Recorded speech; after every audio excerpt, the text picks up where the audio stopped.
बिस्मिल्लाहिर्रहमानिर्रहीम। अल्लाहुम्मा सल्लि अला मुहम्मदिन व अला आलि मुहम्मदिन कमा सल्लैता अला इब्राहीम व अला आलि इब्राहीम इन्नका हमीदुम मजीद। अल्लाहुम्मा बारिक अला मुहम्मदिन व अला आलि मुहम्मदिन कमा बारकता अला इब्राहीम व अला आलि इब्राहीम इन्नका हमीदुम मजीद। आज की इस वीडियो में हम बात करेंगे हजूर सल्लल्लाहु अलैहि वसल्लम की विलादत और आज के इस दिन यानी 12 रबीउल अव्वल की बरकत व फजीलत के बारे में। आज की इस वीडियो में मैं आपके साथ एक बहुत ही ख़ास मुजर्रब तमाम हाजात को पूरा करने वाला वजीफ़ा पेश करने जा रही हूँ। सामीन, हजूर सल्लल्लाहु अलैहि वसल्लम की जब विलादत हुई तो अल्लाह रब्बुल इज़्ज़त ने पूरी दुनिया में मशरिक़ व मग़रिब को रोशन कर दिया। आसमान पर सितारों को कमकमे बनाकर ज़मीन के नज़दीक कर दिया। हज़रत उस्मान रज़ी अल्लाह ताला अन्हा की वालदा फरमाती हैं कि जब हजूर सल्लल्लाहु अलैहि वसल्लम की विलादत हुई तो मैं खाना काबा के पास खड़ी थी, तो मैंने देखा कि सितारे कमकमों की तरह जगमगा रहे हैं और पूरा खाना काबा रोशन हो गया है। अबू लहब ने तो आप सल्लल्लाहु अलैहि वसल्लम की पैदाइश पर खुशी मनाई थी और एक बांदी सोबिया को आज़ाद कर दिया था। जब फौत हुए तो हज़रत अब्बास ने पूछा कि बताओ तुम्हारे साथ क्या मामला चल रहा है, तो इसने कहा कि मुझे कोई खैर नहीं मिल रही सिवाय पीर के दिन के जब मैंने अपनी बांदी सोबिया को आज़ाद किया था। इसके बदले मुझे मशरूब पिलाया जाता है। यानी आप सल्लल्लाहु अलैहि वसल्लम की पैदाइश 12 रबीउल अव्वल बरोज़ पीर हुई थी और इस दिन आपके चचा अबू लहब ने एक बांदी को आज़ाद किया था।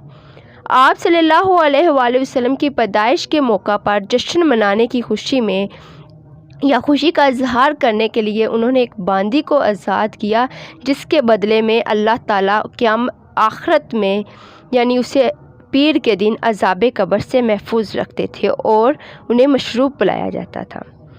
12 रबीउल अव्वल की इतनी फजीलत है कि आप सोच भी नहीं सकते। इस दिन दो जहानों के मालिक हज़रत मोहम्मद सल्लल्लाहु अलैहि वसल्लम की पैदाइश हुई। सामीन, अगर आप चैनल पर नए हैं तो आपसे गुजारिश है कि चैनल को लाइक और सब्सक्राइब कर दें। जज़ाकल्लाह। अब मैं आपको बताती हूँ कि इस रात आपने क्या अमल करना है और अमल का तरीका क्या है। अच्छी तरह सुन लें।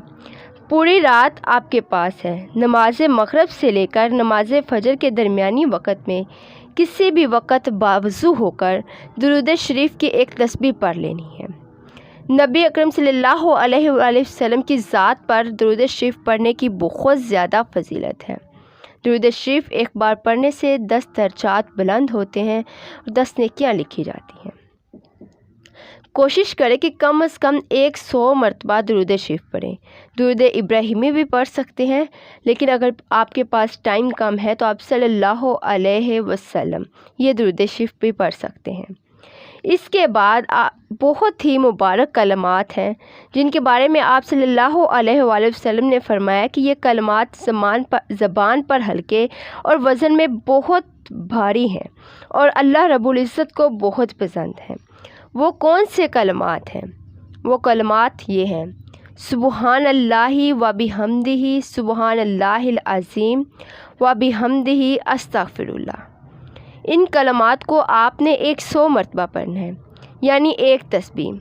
जब आपने ये दोनों अमल कर लेने हैं तो इसके बाद आप सल्लल्लाहु अलैहि वसल्लम की बारगाह में 100 मरतबा दुरूद शरीफ का हदिया फिर से पेश करना है। इसके बाद आप अल्लाह रब्बुल इज़्ज़त की बारगाह में हाथ फैलाकर अपनी हाजत पेश करें, जितनी भी मुश्किल हाजत क्यों ना हो। बेशक अल्लाह रब्बुल इज़्ज़त हम सब की दुआओं को कबूल व मंजूर फरमाने वाला है और आज के इस दिन के सदक़े आप सल्लल्लाहु अलैहि वसल्लम का सदका और वसीला करके अपनी हाजात तलब करें, अपनी तमाम तर मुश्किलात से निजात की दुआ मांगें। इंशाअल्लाह अल्लाह रब्बुल इज़्ज़त आपकी दुआओं को कबूल